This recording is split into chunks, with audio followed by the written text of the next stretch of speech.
শেষ চিঠির শুরু। তুমি যদি একটা চিঠি হয়ে আমার কাছে ফিরে আসতে, আমি প্রতিটা লাইনের শব্দগুলো খেয়ে ফেলতাম, যাতে আর কেউ কখনো তোমাকে ছুতে না পারে। এই লাইনটা রোজ রাতে আয়নার সামনে দাঁড়িয়ে নিজেকেই বলত অনিন্দিতা। আর প্রতিবারই আয়নার ওপাশে যেন শোভনের চোখ ভেসে উঠল।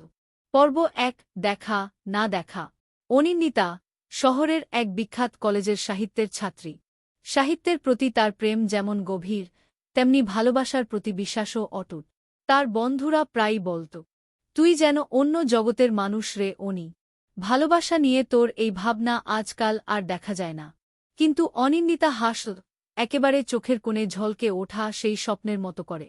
কারণ তার হৃদয়ের গোপন এক কোণে একদিন, অনেক আগেই, বসে পড়েছিল এক নাম না জানা ছেলেটি, শোভন। তাদের প্রথম দেখা হয়েছিল বর্ষার একদিনে, কলেজ লাইব্রেরির পুরনো বইয়ের তাকের সামনে। শোভনের হাতে ধরা ছিল জীবনানন্দের কবিতার বই, আর অনিন্দিতা তখন হাত বাড়িয়ে ধরেছিল বেলা বোস এর চিঠিগুলি। দুজনের হাত একসাথে একটা বইয়ের দিকে বাড়ানো। তারপর চোখাচোখি। এক মুহূর্তে সময় থেমে গিয়েছিল। শোভন বলেছিল, আপনি আগে নিন।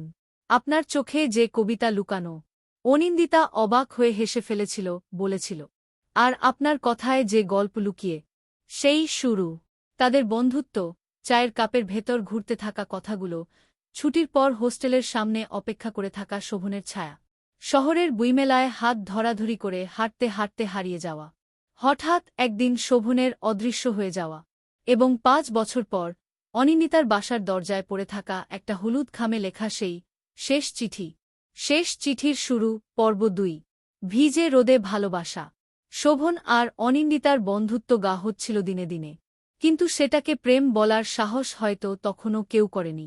কিন্তু শহরের এক কোণে, এক বিকেলে, ২ কাপ চায়ের ভাজে তারা কেউ কাউকে বলেই ফেলেছিল না বলা কিছু কথা। Scene, college canteen. শোভন মুচকি হেসে বলে, তুমি জানো আমি সব সময় ভয় পাই। যাদের বেশি পছন্দ করি, তাদের হারানোর ভয়টা খুব বেশি। অনিন্দিতা হালকা গলায় বলল, তবে তো আমাকে ভয় পাওয়ার কথা নয়। শোভন থমকে গেল। অনিন্দিতা তাকাল তার চোখে। কারণ আমি হারিয়ে যাওয়ার মেয়ে না।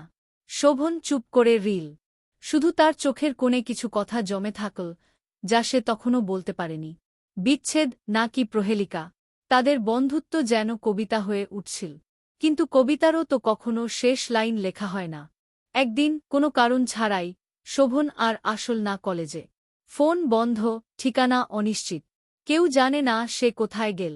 অনিন্দিতা প্রতিদিন লাইব্রেরিতে যেত, একই জায়গায় বসে থাকত, যেন শোভন হঠাৎ পেছন থেকে এসে বলবে, এই বইটা পড়েছ। কিন্তু কেউ আসত না।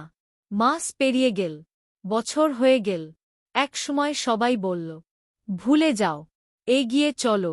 কিন্তু কিছু সম্পর্ক হয়, অপূর্ণতাই পূর্ণতা হয়ে থেকে যায়।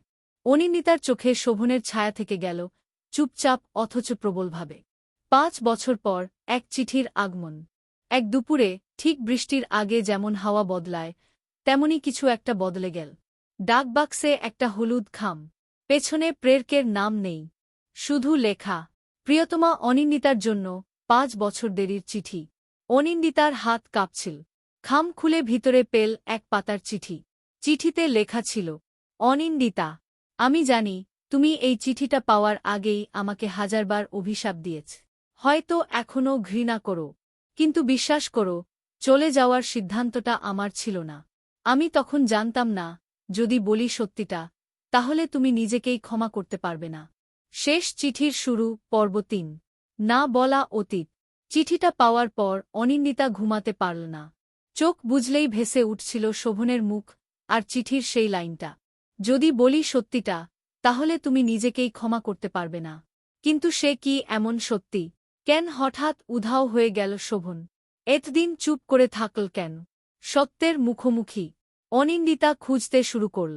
চিঠির খামের উপর পোস্ট অফিসের স্ট্যাম্প ছিল, কলকাতার একটি পুরনো এলাকার। সে সেখানে পৌঁছাল। ঘুরতে ঘুরতে এক বয়স্ক লোকের মুখে শুনল, তুমি শোভনের খোঁজে এসেছ। ও তো এখানেই ছিল একসময়। খুব চুপচাপ ছেলে। অনিন্দিতা কেঁপে উঠল। ছিল মানে?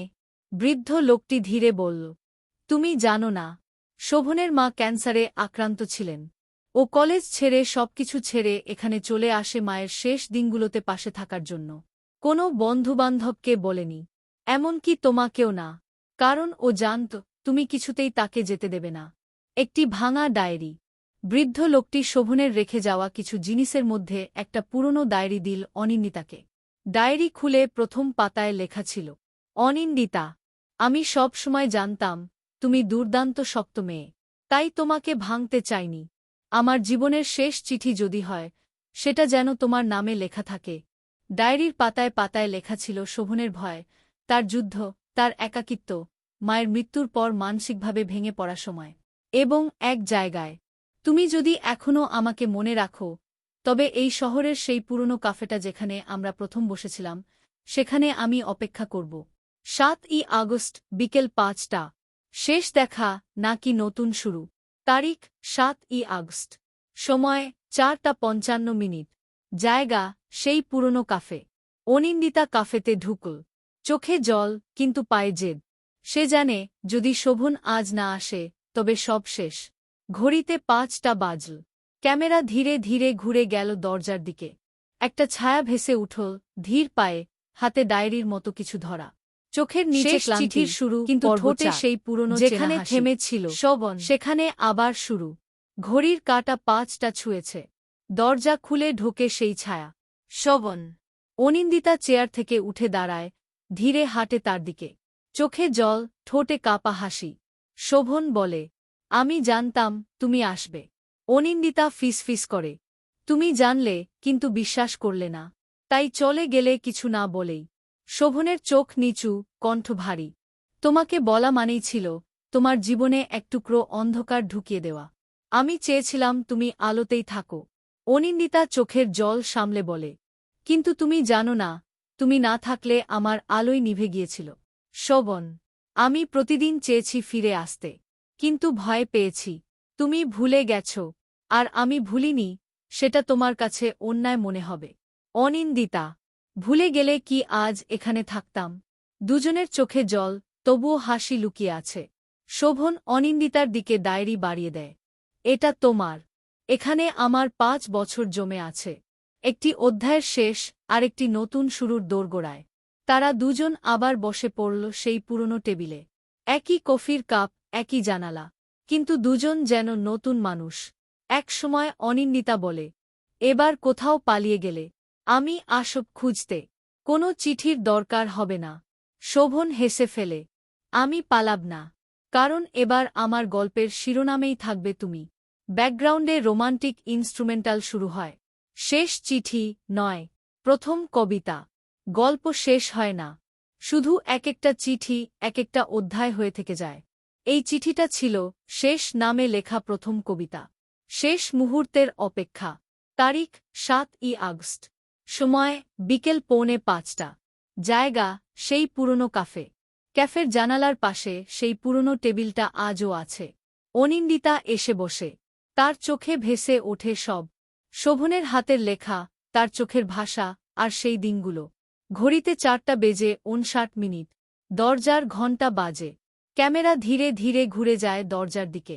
একটা ছায়া, একজোড়া ক্লান্ত চোখ, কিন্তু ঠোঁটে সেই পুরনো হাসি। শোভন। পুনর্মিলন, আবেগঘন সংলাপ। অনিন্দিতা, চোখে জল। তুমি জানো, আমি প্রতিদিন ভাবতাম, যদি হঠাৎ ফিরে আসো, আমি কি বলব। আর আজ কিছুই বলতে পারছি না। শোভন চোখ নিচু করে, আমি ভেবেছিলাম তুমি আর আসবে না। আমি ভেবেছিলাম আমি তোমাকে হারিয়েছি। অনিন্দিতা, তুমি কাউকে হারাতে পারো যে অপেক্ষা করতে জানে না। আমি অপেক্ষা করতে শিখে গেছি তোমার জন্য। ভেতরের কষ্টের গল্প। শোভন তার ব্যাগ থেকে বের করল সেই পুরনো ডায়েরি। মুখ খুলে বলল, তুমি যদি জানতে, সেদিন তোমাকে না জানিয়েই চলে যেতে কেমন লেগেছিল। মায়ের শেষ সময় ছিল। তুমি জানলে তুমি আমায় ছাড়তে না। আর আমি তোমার সেই চোখে কান্না দেখতে চাইনি। অনিন্দিতা ডায়েরিটা খুলে দেখল, প্রতিটা পাতায় লেখা, তুমি কি এখনও আমায় মনে রাখো? তুমি কি এখনও সেই লাইব্রেরির কর্নারে দাঁড়াও? তুমি কি এখনও কবিতায় আমায় খোঁজো? পটভূমিতে স্লো পিয়ানো, একটানা দৃশ্য। দুজন বসে আছে। মাঝে কফির কাপ। বাইরে ঝিরঝিরে বৃষ্টি। শোভন, তুমি চাইলে আমরা আবার শুরু করতে পারি সেই লাইব্রেরি থেকে, সেই বইটার পৃষ্ঠা থেকে। অনিন্দিতা মৃদু হাসি। এইবার আমি আগেই বিটা তুলে নেব। তুমি যেন আর হারিয়ে না যাও। শেষ দৃশ্য, সূর্য ডোবার সময় দুজন হাঁটছে রাস্তার পাশে। নারেশন নারী কণ্ঠ। তাদের গল্প আবার শুরু হয়েছে। চিঠি দিয়ে নয়, চোখ দিয়ে। শব্দ দিয়ে নয়, স্পর্শ দিয়ে। যেখানে একদিন শেষ চিঠি লেখা হয়েছিল, আজ সেখানে লেখা হচ্ছে নতুন শুরু। কটা চিঠি যা শেষ নয়, শুরু। তারিখ 21 আগস্ট। সময় সন্ধ্যা 6টা। জায়গা অনিন্দিতার ছাদের কোণার বারান্দা। শোভন আর অনিন্দিতা পাশাপাশি বসে। সামনে খোলা ডায়েরি, শোভনের সেই পুরনো ডায়েরি। আজ অনিন্দিতা বলছে লিখতে, কিন্তু এবার শোভনের জন্য নয়, নিজেদের জন্য। আলাপের দৃশ্য শান্ত, মায়াময় সংলাপ। অনিন্দিতা, তুমি জানো এই 5 বছর আমি অনেকবার ভেবেছিলাম তুমি বাঁচলে আমি মরলাম। আজ বুঝলাম দুজনেই বেঁচেছিলাম, শুধু চুপচাপ। শোভন, আমাদের গল্পটা থেমে গিয়েছিল ঠিকই, কিন্তু মুছে যায়নি। আমরা আবার শুরু করেছি। এখন আর থামব না, কথা দিচ্ছি। পরিবারে ফিরে যাওয়া সিন। শোভন আর অনিন্দিতা একসাথে শোভনের পুরনো বাড়িতে যায়। শোভনের কাকা, যিনি তাকে লালন করেছিলেন মায়ের মৃত্যুর পর, দরজা খুলে চমকে ওঠেন। শোভন নিচু করে। আমি ফিরেছি কাকু। অনেক দেরি হয়ে গেছে জানি, কিন্তু এবার আমি সব ফিরে পেতে এসেছি। অনিন্দিতাকে, আপনাদের নিজেকে। কাকা চোখে জল। তুই আগেও আমাদের ছিলি, এখনও আছিস। এই মেয়েটাই তোকে বাঁচিয়ে রেখেছে রে, দেখছি। ন্যারেশন। পৃথিবীর সব ভালোবাসা হয়তো ঝড়ের মধ্যে পড়ে, কিন্তু যেগুলো সত্যি, তারা ঝড় শেষে নিরাপদ আশ্রয় খুঁজে পায়। শেষ চিঠি, প্রতিজ্ঞার পৃষ্ঠা। সিন। অনিন্দিতা ডায়েরির শেষ পাতায় কলম ছোঁয়ায়। এই চিঠিটা শোভনের জন্য নয়, এই চিঠিটা আমাদের জন্য। আমরা জানি জীবন সহজ নয়, কিন্তু একসাথে থাকলে প্রতিটা ঝড় যেন একটা কবিতা হয়ে যায়। অনিন্দিতা কণ্ঠস্বরে। তুমি আমায়। প্রিয় দর্শক, এই ছিল আজকের গল্প। ভালোবাসা, ভুল বোঝাবুঝি আর অপেক্ষার এক অদ্ভুত সমাপতন। যদি গল্পটি আপনাদের মন ছুঁয়ে থাকে, যদি কোথাও নিজের জীবনের সাথে মিল পেয়ে থাকেন, তাহলে একটা লাইক দিয়ে আমাদের উৎসাহিত করুন। আপনাদের মন্তব্যই আমাদের গল্প বলার সবচেয়ে বড় প্রেরণা। নিচে কমেন্টে লিখে জানান কেমন লাগলো আজকের গল্প। এমন কোনো অভিজ্ঞতা কি আপনার জীবনেও ঘটেছে? আমরা অপেক্ষায় থাকি আপনাদের প্রতিটা কথার। আর এমন আরও ভালোবাসায় ভরা গল্প পেতে চাইলে চ্যানেলটি সাবস্ক্রাইব করে দিন, আর পাশে থাকা বেল আইকনে ক্লিক করুন, যেন পরবর্তী গল্পগুলো আপনি মিস না করেন। ভালোবাসা থাকুক গল্পে, জীবনে আর আপনাদের পাশে সব সময়। দেখা হবে নতুন এক অনুভবে, নতুন এক গল্পে। ভালো থাকুন, ভালোবাসায় থাকুন। ধন্যবাদ।